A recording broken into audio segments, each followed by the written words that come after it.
Well, there was a couple different things that made me like officially want to be just with Ifá, and it was my own decision. It wasn't something that you forced me to do or whatever. Because if I just absolutely didn't want to believe in Ifá, you probably know that I'm stubborn enough to just not believe it, you know. For me growing up, I grew up with like going to the temple, but also we would go to church too. So I kind of was able to see both sides. Ekabo, and welcome to another episode of Talking Ifá with me, Babalawo Salako. Today I have the great honor of having this young man right here as my guest today. He happens to also be my son, Ifátúnmbi, and he's going to talk today about what it is like growing up in Ifá in the United States. So let's talk. Greetings. I'm Babalawo Salako. I was initiated as a priest of Ifá and Obatala in Nigeria in 2006, and I've been practicing the Ifá Orisha religion for over 30 years now. My mission is simple: to help those who are new to the religion or lost in the religion. So if that's you, then buckle up and join me. This is Talking Ifá.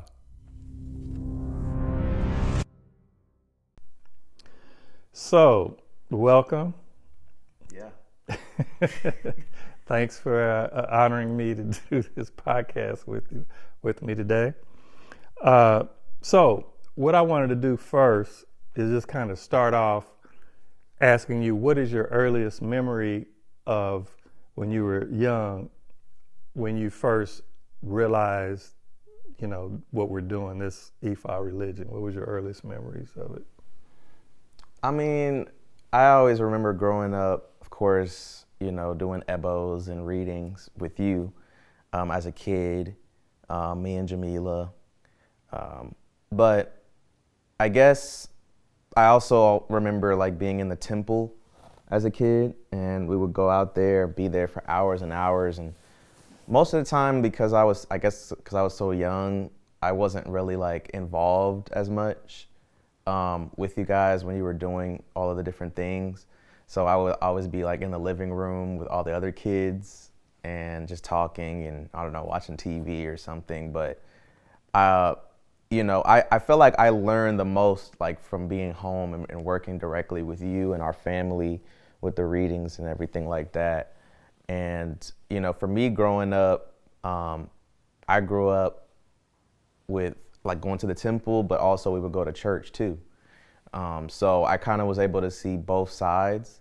And also you guys put me in a Christian school, like private school growing up. So, they would literally teach us about the Bible and everything like that in school. And then of course I would come home and then I would, or the events or whatever, learn about Ifá. So I felt like growing up, I was able to learn about both kind of simultaneously and see the different cultures, see the differences like back to back. Whereas I feel like most people, they either grew up with Ifá or they grew up in Christianity, or they grew up in Christianity and they moved into Ifá later. Whereas me, I feel like I saw it simultaneously. Mm-hmm. Well, I think a lot of people in this country, United States, who, for like my generation and before and after, we were like the first people in our family in the religion. So we were lone wolf, so to speak. So we were the only ones there. And then like your generation of people that were born into it. Now, of course, at that time when you were born, your mom hadn't all the way, transitioned to Ifá, so she still was going to church and all that. So, we accommodated both at that time. So you would go to the church and what was that, kindergarten and first grade, up to second grade or something, you were at that Christian private school. Up to third grade. You went to third grade? Yeah. Okay. Because my first year in public school was fourth grade. Fourth grade. So it was up to third grade. Okay. So did you get any situations when you were at that private Christian school being, the religion you were in, did you feel any kind of conflict or contradictions or anything, or you just didn't notice that? I mean, because like, growing up and going to a school like that, so along with learning like your ABCs and how to do math and all these different things that are like basic and life building blocks of just knowing how the world works, they're simultaneously teaching you, God created Earth in 7 days, and this is like, the Savior, and this is how this works, and this is hell, and this is this, and this is that. So it's like going to a school like that of learning your basic life stuff like math and history, along with religious doctrine, and then going home and then you teaching me other things. It naturally made me question a lot of things. Like it definitely made me feel like for the other kids, their parents are teaching them this, they're going to church, and they're coming to school and learning this. So for them, that's definitely the way life is. That's the truth. And for me, I didn't have that situation like the other kids. So I feel like it kind of runs in our family to be very logical and like just think about things and question things. And I think that was me even back then. And I think the difference for me was, well, there was a couple of different things that made me like officially want to be just with Ifá. And it was my own decision. It wasn't something that you forced me to do or whatever. Because if I just absolutely didn't want to believe in Ifá, you probably know that I'm stubborn enough to just not believe it, But you growing up with it, you believe it because you see your friends who are in this other faith, and they communicate through just prayer, and listening to people at church or prayer, and they literally just put your hands together, close your eyes, and just start talking to like some, God or Jesus, whatever, but it's super esoteric. It's very kind of just put up in the air and just pray for things to happen. Whereas with Ifá, when we do readings, growing up doing readings where the reading will literally say, hey, this is happening in your life right now. And it'd be something that's really happening in your life. And then they do an ebo for it. And then, you see results and you feel, and for me, just from an evolutionological brain, it just felt like, well, in this faith, we can actually talk to Ifá. We can actually get guidance. We can actually do something, ebos, to try to make something happen in your own life and to reach Iwa Puele or reach the different goals or the 4 pillars. And then, so that was the first thing for me, is just this idea of, okay, over here, you're just kind of praying to space. And over here, it feels way more directional. It feels like it's going somewhere. So that pushed me this way. Then there's like the whole thing about, I think thinking about black power and slavery and things like that you think about too, that kind of made me, kind of question everything a little bit more. Because on one end, you grow up and they teach you about slavery and they teach you about segregation and they teach you about all these bad things that happen to our people.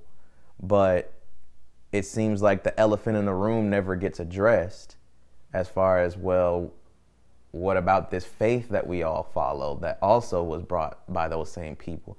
It's like we hate all this other stuff, but that doesn't even really get talked about. They just gloss over it completely, which is, so it's like if you're just thinking the logical conclusion, it's like, well, it would be different if they had like an answer to it or a reason, but considering it just doesn't get talked about at all, that also kind of pushes you like, okay, with Ifá, like this is, our people, this is, African tradition.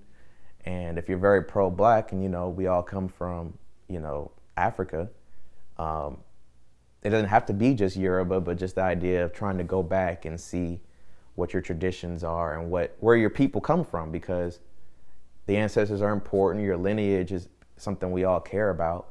So I think with every other race, you know, it's easier for them because if you're Indian, you come over, all your family probably is still there and they have their culture, they have their roots, whereas we don't. So a lot of black people, they don't tend to go back to like our roots, which is Africa, and learn more about that. They kind of stop at, the 60s or 50s or whatever, like, like that's our history. And it's like, well, what about the rest of the history? Right. So that I think that's also something that made me like really like interested in Ifá, and I think that it's been good. At first it was kind of like it was kind of tough because you feel like everyone in your community believes one thing and you feel like you're the outsider in a way. Or even like this fear of people judging you or thinking of you a certain way, because some people do that. But I think the older I get, the easier it becomes. Way more easy for me to cope with realizing like everyone has their own beliefs and faiths. And I think it's great because I have friends who are Muslim, I have friends who are atheists, I have friends who are other faiths. And I think that also makes it easier. And then I also think that the reality is our generation is less religious overall. So I think it's easier for our generation to step out and learn about other cultures, learn about other religions, and not judge each other as harshly, because overall there's not as many religious fanatics in our generation, I think. And your generation is, how old are you again? 26. Okay. But that would be like Gen Z. Okay. I'm like the beginning of Gen Z pretty much.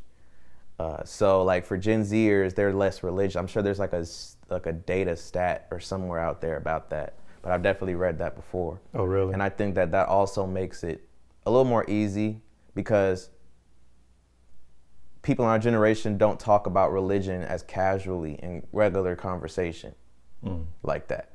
Right. So there could be someone who's in Ifá and them and their friends are in other religions, but none of them ever talk about that much. Right. Of course, I have friends who are all like Christian and like they talked with each other about it, but the ones that aren't as religious, that's not really a topic that comes up a whole lot. So I think that's a difference that makes it different growing up for this generation. So what do you have any examples of the first time you had to really deal with that with friends, like explain what religion you were in, so they either saw you doing something or you just decided to do it, or tell them, or Well, I think that like for me, for a while I just wouldn't talk about it at all, but I think once I got older, that's when I just started telling people regularly, and just as a fun fact about my life or whatever, or we're just talking openly about it. I feel like at first it was something that I was told like to not talk about it, or to like make it more like secret. But then I opened up, and once I started telling people, I never really got any negative reactions from it. That was anything crazy. Like my friends, for the most part, anybody that I talk to or tell about, they're just curious about it. Oh, like tell me more about that. Like what is that? Oh, really? That's interesting. Da da da. And then we just move on. And it's never been a big deal as far as once I started just saying it. The only thing that like so like when it comes to dating, like dating girls and stuff like that, I always try to tell them up front, like as soon as I can, because I know that for some people they don't want to date outside of their faith. Right. And most women that I talk to are Christians. So I always tell them like, hey, so this is like my faith. This is what I believe, da da da. And if that's a problem for you, then I'm giving you the option now to, we could just end it now. Mm-hmm. That's what I usually do. And out of all the girls I've dated or even started a talking process to, none of them ever ended it because of that reason, except for one. But that was like very recent. But other than that, like every other girl I've talked to, they've never stopped it. They never cut me off. And even some of them, like I'll hear them out. Sometimes I'll talk to them first before I tell them, like, just have a conversation. And they'll even say things like, oh, like the guy I marry, he has to be a man of God. He has to be this, he has to be that. We have to be able to go to church together, yada, yada, yada. And then I'll tell them, hey, I don't know if we're going to work because I'm this. And then they'll change their mind right then and there. So. Yeah, well, what do they say, bluffing? Yeah, right.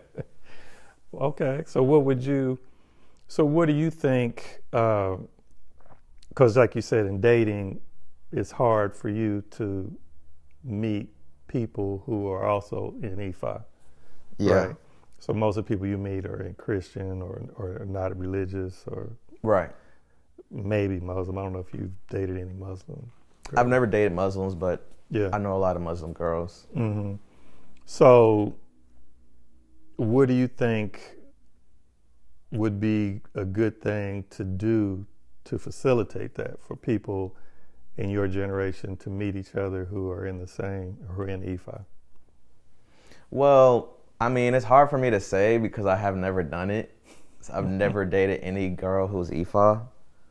So it's hard for me to give advice to people about that. The only things I could think of, I mean, I know you was talking about like an app. I know that was your idea. Mm-hmm. The only other idea I would have is that I guess just going to a lot of Ifá events mm-hmm. and going to them consistently, and then just doing it the old-fashioned way, going up to someone you think looks good and try to go out on some dates, mm-hmm. and do it that way. That's the only thing I could think of. Right. Because, if you're just, and like the problem with that is like, that's just being really intentional about,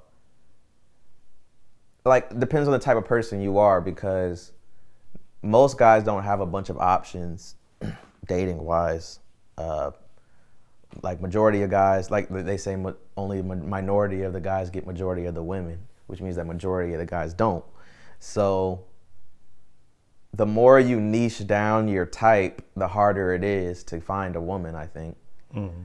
So like, if I'm someone that's saying, okay, I need somebody who's black, I need somebody who, has a family, who has respect and grew up with these type of morals and doesn't live too far away. And I'm like putting all these different caveats on it. And then I also say, and she has to be Ifá.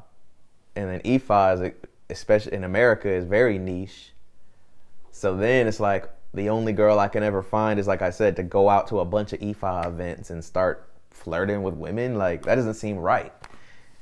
Something about that seems wrong, like to go to a spiritual event just to find women, Well, people in Christianity do that all the time. They go to church. Yeah, but imagine, like, I need to find a woman. Let me start going to church more often so I can find a woman. Like, right. That doesn't seem right to me either. Okay, so now you worked at a church for years, right? Mm-hmm. Now, they had youth stuff and events for people to meet each other. Yeah, they had like singles stuff, right? Yeah, they did. So what's wrong with that happening in Ifá? Why is that? Well, strange? If they have a singles night for Ifá, that'd be great. But if you're going for a bimbe or for a ebo and you're going there just to meet women, I don't know. Churches, they have like events like that. They have little events that you can go to that's just an event. Mm-hmm. Maybe a Christmas party, maybe, like I said, a singles night. Maybe it's just a get together at a you know what I mean? Sometimes they just hang out. Sometimes mm-hmm. they just do stuff. Then they have actual service. So if you're going to just a service, just to find women. I think that's different than just joining a church community. Oh, I see what you're saying. And so like if Ifá could start doing more stuff like that, people in the Ifá community, I mean, or Babalawo or Yoruba, like if we started doing events like, hey, we're doing an Ifá or Yoruba soccer field day, or we're doing a singles night here, that would be cool. I think that's a good idea. But I don't really think that happens. Maybe I'm wrong. If you're in the comment section and you want to tell us about that, that'd be great. Well, I did. Baba Eric told me that it was a couple weeks ago, a friend of his sent him something to test. I didn't get the link about a Ifá dating app for people. He's testing out, somebody who's developing. But yeah, doing events I think is a good idea but what happened was when COVID lockdowns hit, then here in Atlanta, all of the Ifá events stopped, in person, and they're gradually coming back. A lot of people are doing more things, but some never restarted. Like the Babalawo Salako we used to go to, out in Covington. She never restarted it. So, but there's a lot of stuff going on now. There's something going on. I think Eleori's doing something. I just got something today. So, yeah. So what advice would you give for people who are coming into the religion, people in your age group, who's nobody in their family's in the religion, but they found it and they're interested in learning more or joining it? Well, I think that, when no one else in your family is in it, it is, I would say that if you didn't grow up with it, if you don't have a frame of reference, it is tough to go to your family and they kind of just hear about it out of nowhere for them. Like, oh, I'm like into this thing called Ifá, and it's traditional African, and they have these orishas, and we do, sacrifice, and we do ebo, and we do this, and we do that. And you're like, well, what's all that? But of course, like what I was saying earlier about the mindset of like, okay, I grew up with both. I saw that this works. I saw that you can communicate. I saw that you can get blessings. I saw that, it's more for our tradition. And you can try to explain that to your family or not. I never grew up in a family that would ostracize me or anything like that, but I know that a lot of other people did. So it's very similar to any other kind of counterculture where you're like, hey, I'm doing this now, and your family may understand or they may not understand, and they may be open-minded and they may not be.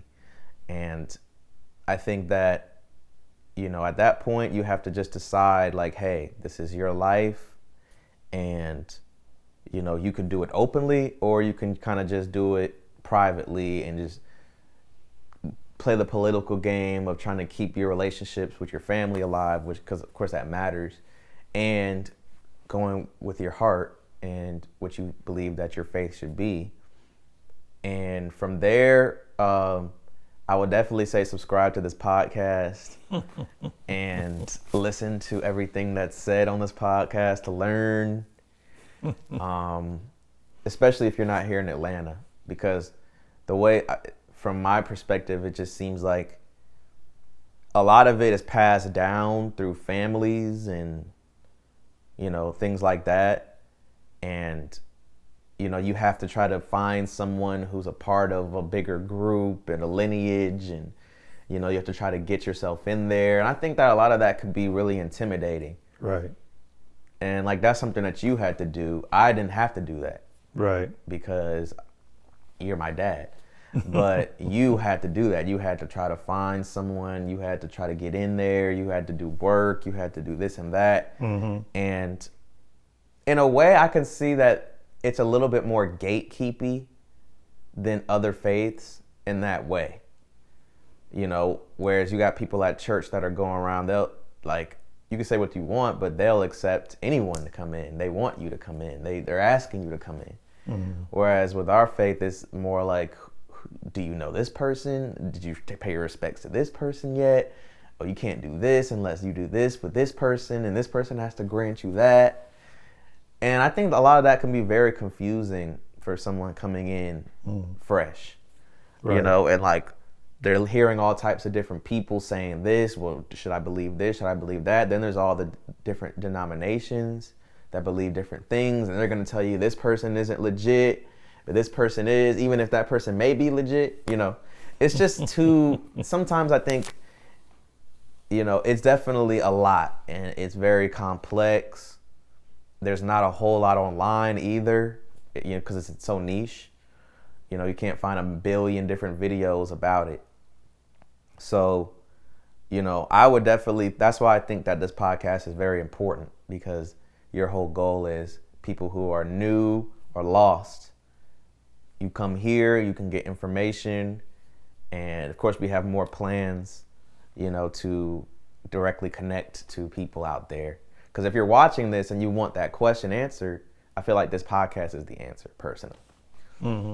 Well, yeah, that's the goal here. So that's why I put my contact info in there. So for anybody out there who fits our main goal, now we're here to help anyone who wants help or guidance in the culture, but we primarily are looking at those who are new to the religion and culture, or those who are lost in it, who you started in it. Because I know people who started years ago and then whoever they started with disappeared for some reason, or something happened and they're just out there floundering on their own. We don't want people to try to be solo Ifá practitioners. It's very difficult for you to practice this religion just by yourself and you're reading books.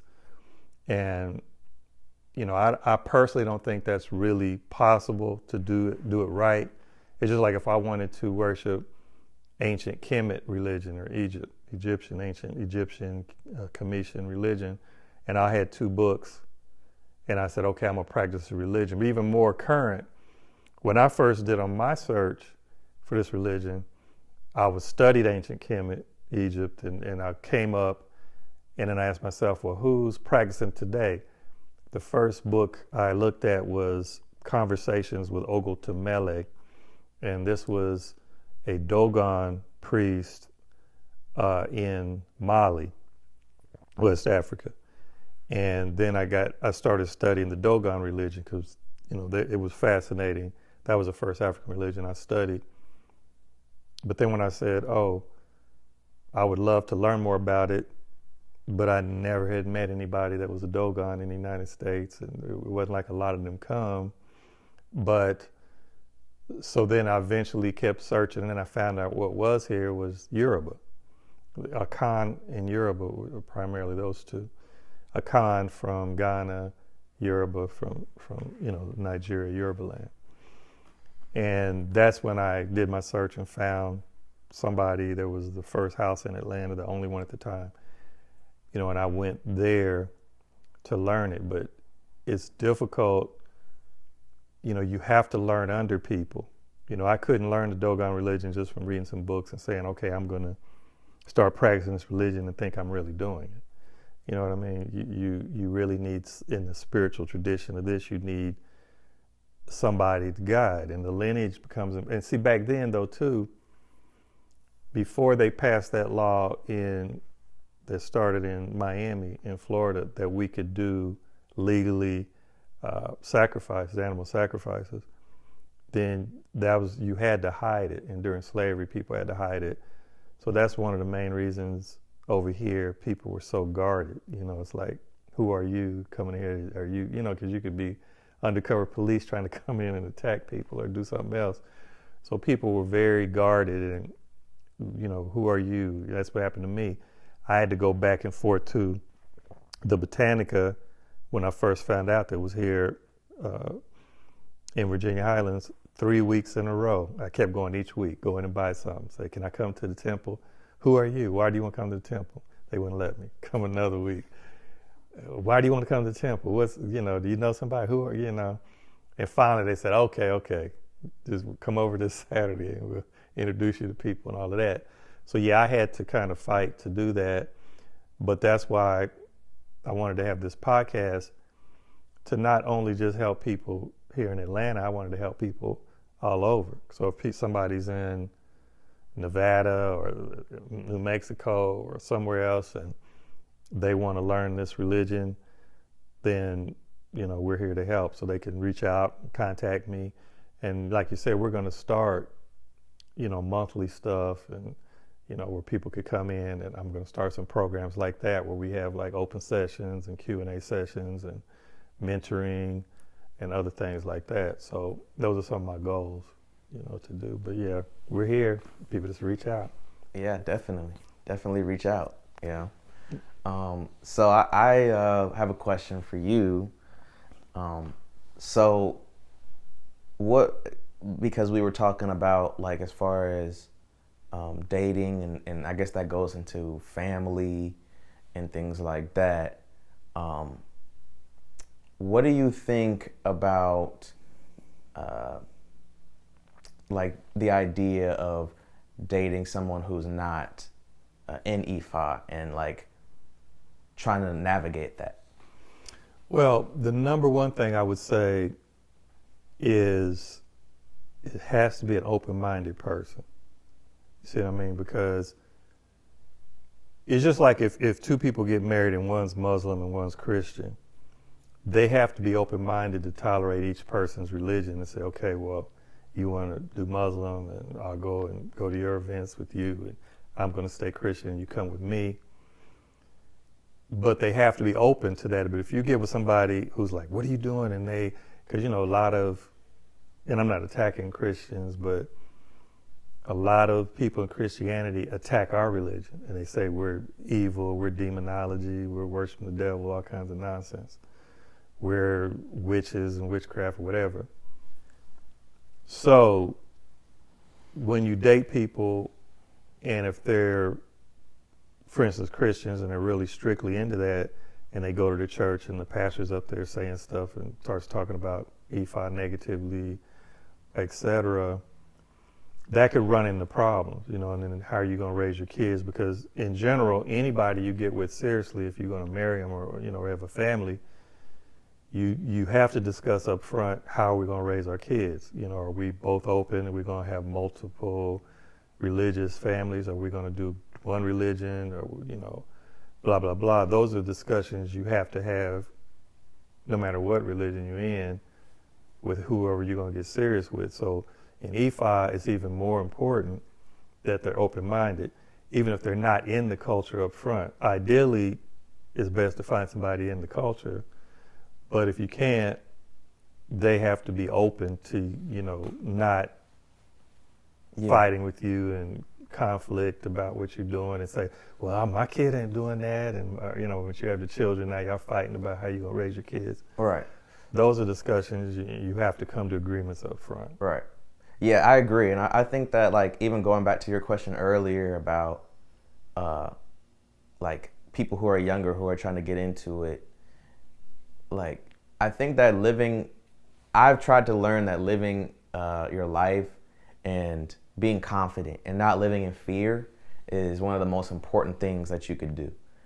When you're fearful, when you're so scared about what other people think, when you're so, like, as long as you are living in Iwa Puele, as long as you are trying to do a good thing, doing things that make you and others happy, safe, and you're not hurting others, then I think that you should make your own decision and live your life with confidence and not be so scared. Because I think that goes into, like, the dating thing. Like, if you date somebody and you're so fearful and you're so scared and you live in fear, then you end up in an unhappy situation where you're so scared to tell them how you think. You're so scared to be yourself. You feel like you have to change yourself for them. And that's why, for me, that when I started feeling like, when I realized, like, oh, I could tell people about the faith and no one ever gives me a negative reaction, because I don't, like, can I tell you a secret? No, like, they'd be like, oh, they say something like, oh, that's interesting. Like, yeah, well, I'm actually not a Christian personally. I believe something called Ifá, and we believe this. Oh, really? That's interesting. Like, you just say it just casually, like it's not a big deal. And I think that we live in a generation now where, because we're online, we're on the internet, we see so much stuff now. We see all these people from all around the world. And I think people are generally like Afrobeat became real popular here in America. When I don't think that would have happened before, stuff like that. And of course, there's so many different cultures here that live here in America now too. So, like, if you're with a woman, and that's why I tell them up front, this is the way it is. This is who I am. And if you want to be with me, if you want to date me, this is who I am. This is what you're getting. Mm-hmm. If you're not able to do that with confidence, then I think you should look inside and really think like, well, what am I doing in my life that I'm not proud of, I feel like I have to keep it a secret? Because like you said before, there was a reason because of legal issues. But now, like you said, it's different. So at this point, I just think, there's celebrities that have come out. 21 Savage, ironically, came out as Ifá years ago. Beyonce has had some different things that she's done, some visuals and things like that. Joey Badass is another rapper who had Ifá stuff in there. Pusha T, he had a song called Santeria. I was just telling you the other day that I didn't realize, Pusha T, that was an album, only had 7 songs. One of the songs was Santeria. It was produced by Kanye West. The album won a Grammy, and he had a song on there called Santeria, and I never even knew until recently that was, a part of the culture, Orisha culture. It's a different denomination, it's different, but it's still that. So,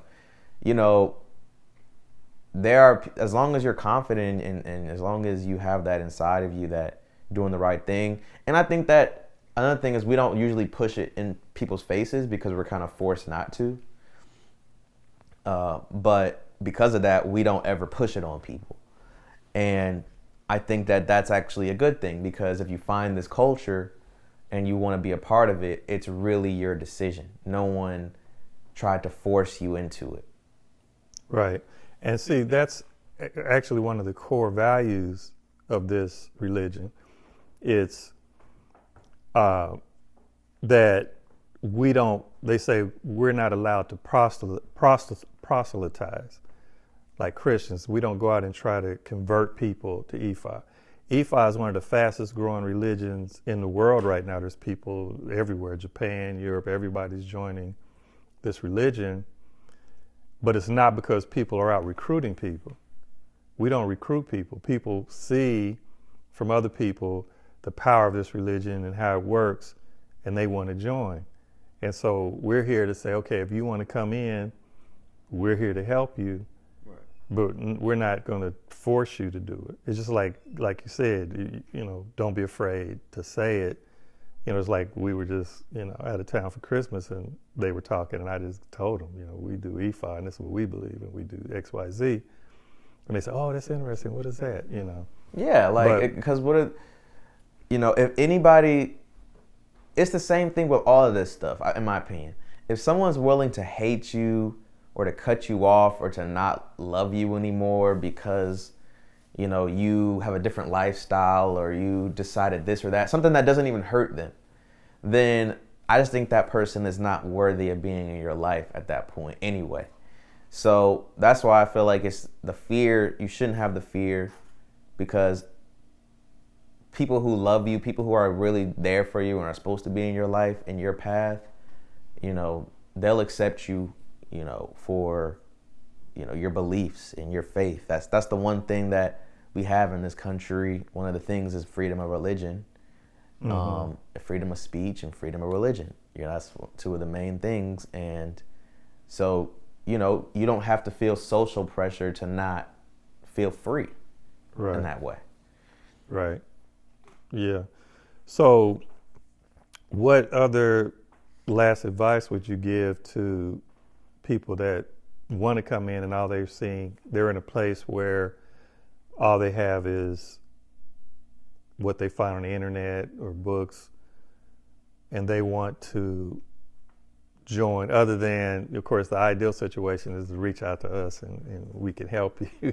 But if they're in a situation where they're looking, what kind of advice would you give them? I mean, yeah, I don't know, because I feel like I said it already. Okay. But I mean, yeah, the only other thing I would say, I guess, is that, definitely, I guess you have to do legwork in this religion. So if you're too lazy, then you're probably going to be interested in it for a little while and then drop it, because there's no easy way to get in. So you have to really be dedicated to it, and you have to really be interested enough to where it's a big part of your life. And the biggest thing is, if you can join a community, I feel like that's the easiest way to do that, in my opinion. If you're just by yourself, like Dad said, like, it's hard to practice it by yourself, but it's also hard to stay motivated, I think, to practice it by yourself. So if you join a community, you'll have friends, you'll have people that you consider your family, and they'll invite you to places, they'll teach you what you need to know. And it's easy that way. It's part of your life at that point. It's a community type of faith. Right.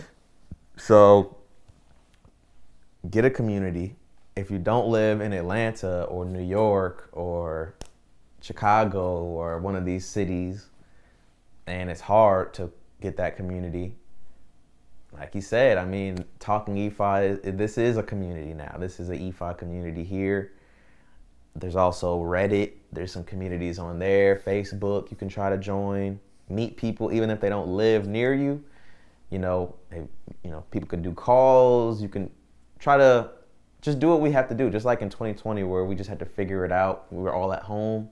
People still had to figure out ways of doing stuff. They had the live song battles. They had all types of cool stuff that we came up with. And I think that, not even speaking of that, I just think there's a lot of stuff we could do in Ifá to make it easier for people, to make it, well, if that's even something that people want to do, it'd make it easier. But I think it should be a goal to make it easier for people who are struggling. Like you said, you had to go 5, 6, 8 times back and forth trying to get into a temple. Yeah. Like, I personally just don't think that that's good, in my opinion. I think that it should be easier. It should be more inviting. And there should be events. There should be get-togethers, gatherings, and things like that should happen more. Mm-hmm. And, we're going to try to do that.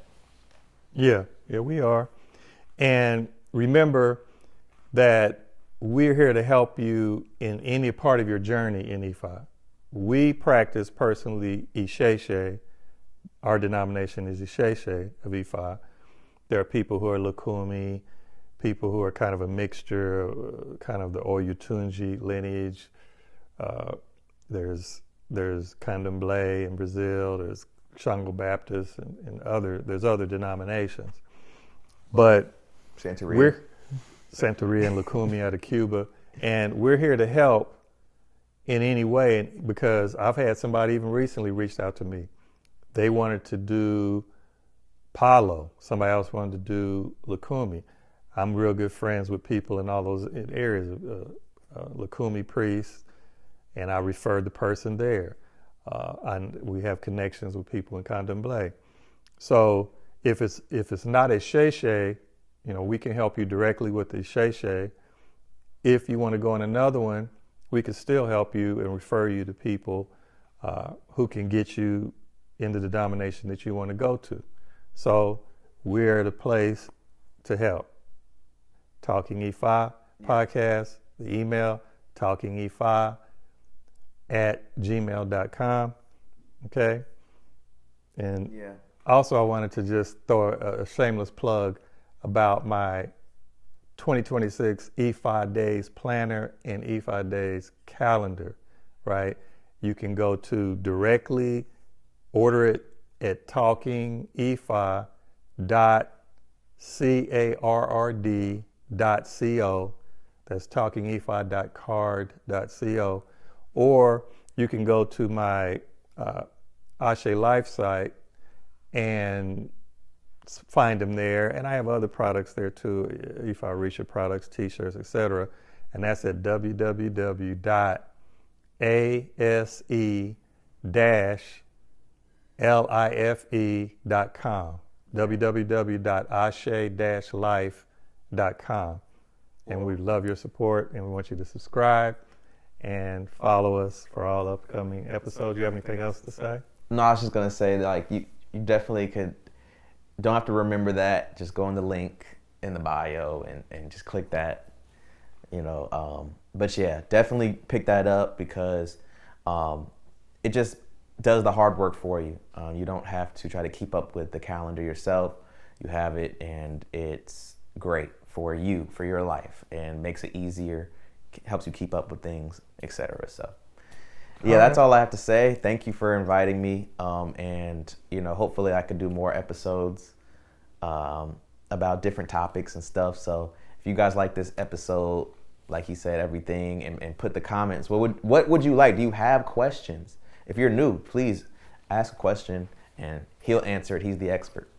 All right, well, thank you. Thank you for your support and joining us today, and we hope to see you in the future. Odabo, Ireo, Asheo.